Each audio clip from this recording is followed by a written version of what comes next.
전국을 현재 국회의원 지역구 246개로 분할한 지도입니다. 복잡하게 쪼개진 선거구들은 변화된 인구와 행정구역 등을 고려해 총선 때마다 조정돼 왔는데요.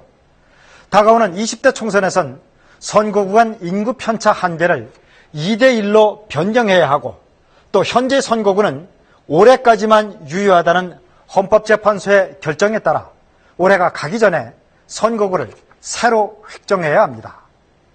선거구 획정이 안 된 상태로 해를 넘기면 현재 선거구는 모두 무효가 돼 선거구 공백이라는 초유의 사태가 벌어지게 됩니다.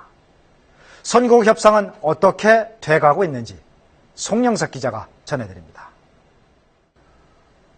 국회의장 중재 아래 여야 지도부가 이달에만 8번이나 만났지만 이견을 좁히지 못하고 있습니다. 이제 법적 처리 시한이 단 하루 남았지만 만날 계획조차 없습니다.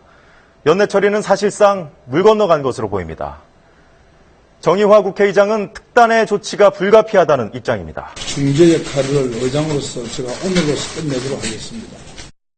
입법 비상사태가 생기면 그때는 특단의 조치를 하지 않을 수가 없는 그러니까 그런 양해를 해주시기 바랍니다. 특단의 조치는 의장이 중앙선관위 산하 선거구 획정위원회에 새 선거구 획정안 마련을 지시하고 이 획정안을 바로 국회 본회의에 상정하겠다는 의미입니다.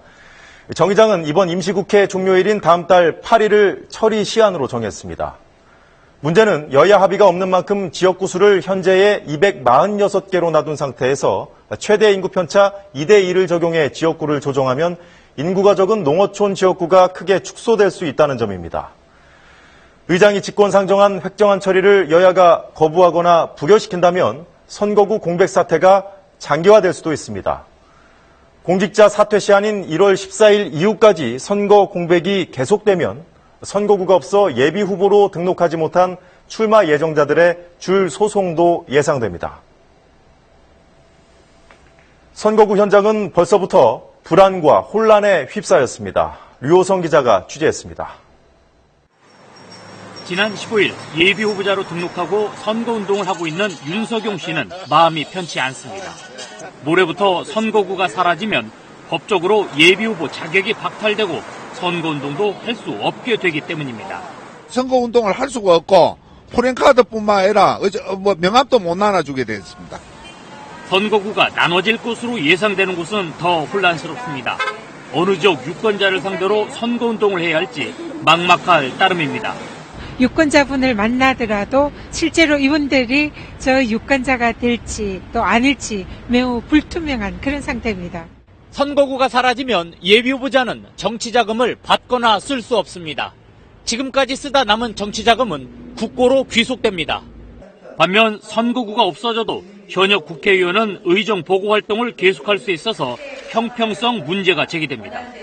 극도의 혼란이 우려되자 선관위는 선거구가 무효가 되더라도 내일까지 등록한 예비후보자에 대해서는 선거운동을 잠정 허용하겠다고 발표했습니다. 하지만 모레부터는 예비후보 등록을 해도 수리가 되지 않아 선거운동을 할 수 없습니다. 늦어도 임시국회 마지막 날인 새해 1월 8일까지는 선거구가 획정될 수 있기를 촉구합니다. 선관위는 임시국회 종료 이후에도 선거구 공백이 계속되면 전체회의를 열어 대책을 마련하겠다고 밝혔습니다. KBS 뉴스 류호성입니다.